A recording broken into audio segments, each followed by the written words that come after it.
Assalamualaikum warahmatullahi wabarakatuh. Selamat pagi anak-anak. Nah, bertemu kembali ya. Di sini saya akan membawakan pertemuan PKK dari pertemuan keempat. Nah, alhamdulillah tidak terasa saya sudah membagikan materi sampai keempat. Nah, yang kemarin saya sudah bagikan materi sampai ketiga ya. Ini lanjutannya dari materi tersebut. Nah, check it out. Langsung saja ya. Apa sih yang kita akan bahas di materi ini? Nah, sama dengan pertemuan yang ketiga, itu adalah yang pertama menganalisis peluang usaha, produk, barang atau jasa. Terus merencanakan produk usaha. Nah, ini pembahasannya. Oke, kalian simak ya.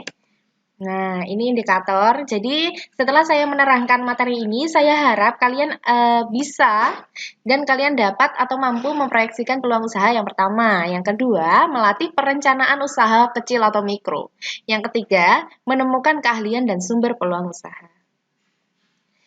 Indikator yang empat adalah yang pertama menganalisis peluang usaha. Yang kedua, menerapkan langkah-langkah yang harus dilakukan oleh seorang wirausaha. Yang tiga, menjelaskan sumber-sumber peluang usaha.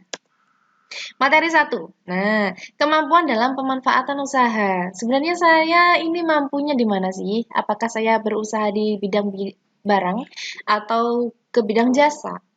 Barang itu seperti apa? Apakah saya akan menjual suatu produk yang memproduksi sendiri ataukah saya akan menyewakan jasa saya dan menerima upah dari jasa tersebut? Nah, pentingnya informasi dalam peluang usaha. Yang pertama, dapat mengirim dan materi informasi peluang usaha melalui berbagai media. Nah, sekarang sangat mudah sekali. Beberapa media itu sudah disediakan. Yang pertama yang sudah kita selalu berikan atau sudah kita selalu manfaatkan yaitu handphone. Yang kedua, bisa surat kabar, koran, atau cerita dari orang lain. Yang B, meningkatkan kerjasama para wirausaha. Jadi ini sangat perlu. Jadi ini sangat perlu kita bersosialisasi dengan senior-senior. Apa sih yang akan saya kembangkan?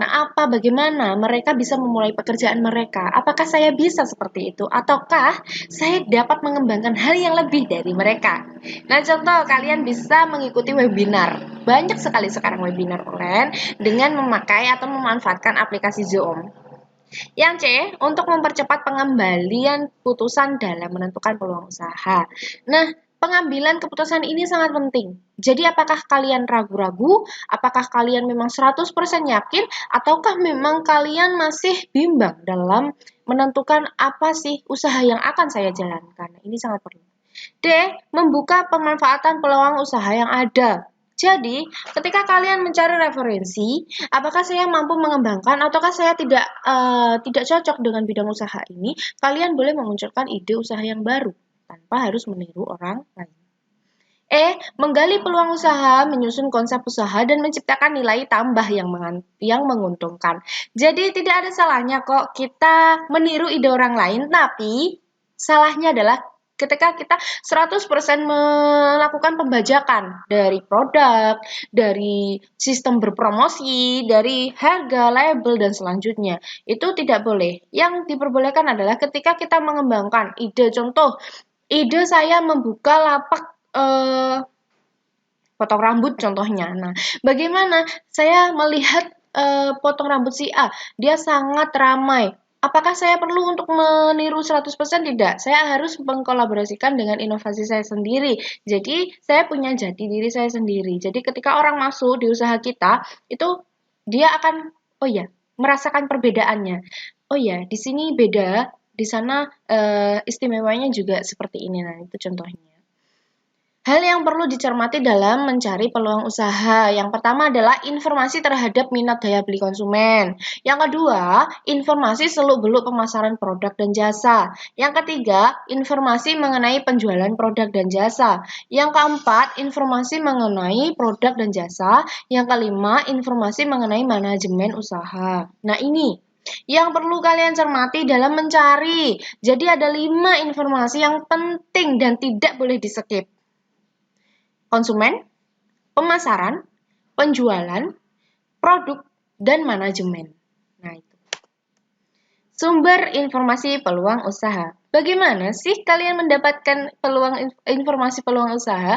Dari mana saja sih sumber-sumbernya? Nah, ini ada yang A, persyaratan sumber informasi peluang usaha, data informasi peluang usaha harus lengkap dan dipercaya dan harus berlaku. Jadi, kalau tidak berlaku atau expired, gak usah digunakan lagi karena kalian sudah ketinggalan. Yang pertama, bisa ketinggalan model. Yang kedua, kalian bisa ketinggalan oleh hal yang lain. Jadi, kalian tidak akan bisa berkecimpung dalam dunia itu. Ini sudah tahun 2020 ya.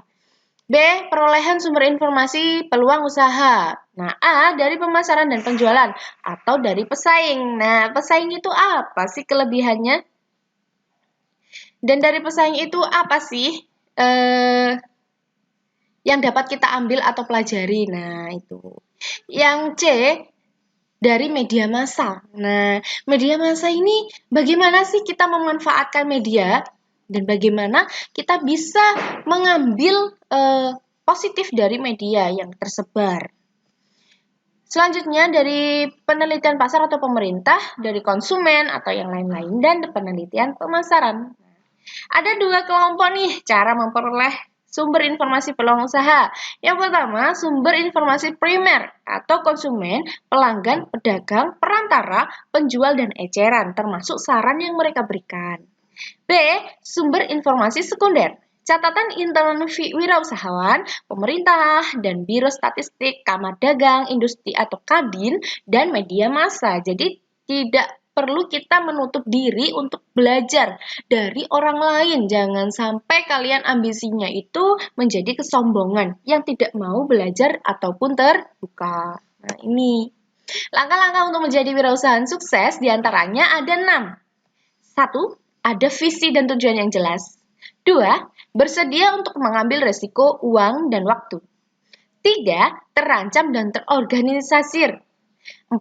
Kerja keras sesuai dengan tingkatan kepentingannya. 5. Mengembangkan hubungan yang baik dengan karyawan, pelanggan, pemasok, dan lainnya. 6. Hal-hal yang membuat usaha atau bisnis meraih kesuksesan. Dengan tadi yang sudah saya sebutkan, jangan menutup diri. Macam-macam risiko usaha, ada risiko murni, spekulatif, risiko fundamental, dan analisis peluang usaha dapat diartikan sebagai cara meneliti untuk mengidentifikasi sebuah peluang usaha dilihat dari berbagai aspek agar usaha yang dijalankan berhasil sesuai target yang diharapkan. Saya ingatkan kembali, ada analisis SWOT. Ada 4 SWOT, strength, weakness, opportunity, dan threat. Kekuatan, kelemahan, peluang, dan ancaman. Kekuatan kita untuk menangani kelemahan diri kita sendiri, bagaimana kita mengenali diri kita sendiri, apa sih kekuatan dari kita yang bisa kita jadikan sebuah benteng, dan apa kelemahan kita yang perlu kita redamkan, keegoisan yang perlu kita sembunyikan, dan peluang usaha apa yang akan kita dapatkan, sehingga kita tidak akan mengalami sebuah ancaman yang sangat besar. Karena kita sudah bisa menghadapi diri kita sendiri. Saya rasa sudah cukup materi untuk yang keempat ini. Semoga bermanfaat serta adik-adik semua atau pendengar dapat memanfaatkan dan mengaplikasikan di kehidupan sehari-hari.